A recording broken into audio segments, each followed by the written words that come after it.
সংসারে কাজকর্ম করতে করতে হাড় মাস জ্বলে পুড়ে ছাই হয়ে গেল। আর বলো না, আমার বাবা মায়ের চোখ ছিল না, তাই এমন একজন ওই জন্মের বুড়ে লোকের সঙ্গে আমার বিয়ে দিয়েছে, ঠিক মতো বাড়িতে কাজকর্ম করে না। সকালবেলা ঘুম থেকে উঠবে, এক থালা খাবে, আর খাওয়ার পরে এ পাড়া ও পাড়া, এ বাড়ি ও বাড়ি ঘুরে বেড়াবে। তাই আজকে আমি সিদ্ধান্ত নিয়েছি, ওই লোকটা যখনই বাড়ি ফিরবে, বাড়ি ফিরলেই ওকে আজ আমি মুড়ো ঝ্যাঁটা মেরে বাড়ি থেকে বেরিয়ে, তবে ওর একদিন কি আমার একদিন।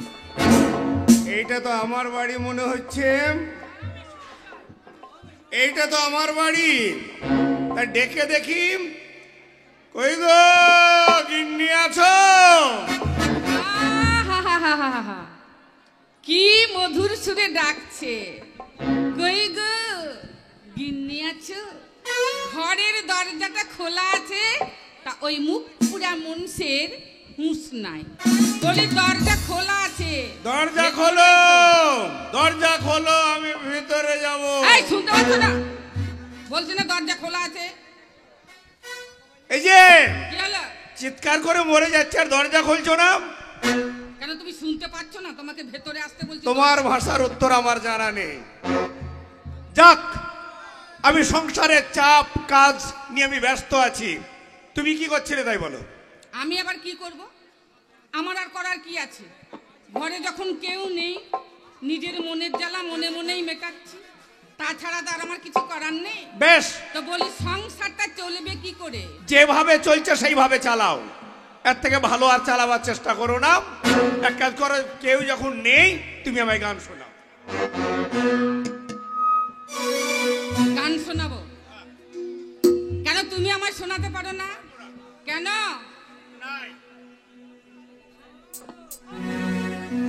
অবাক হয়ে দেখবে দুনিয়া, করবে সবাই কানাকানি,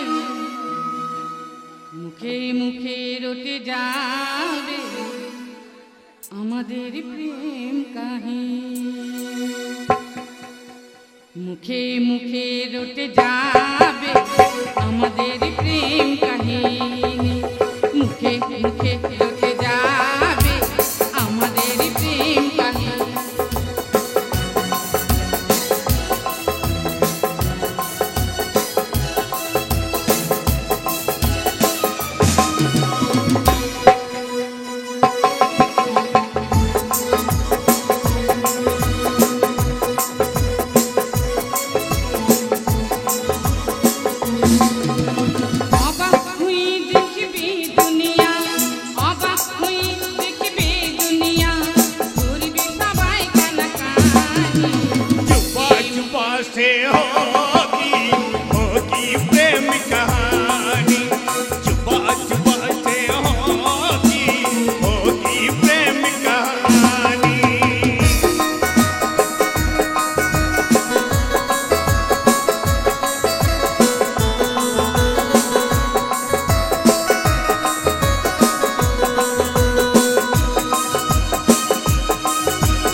আমার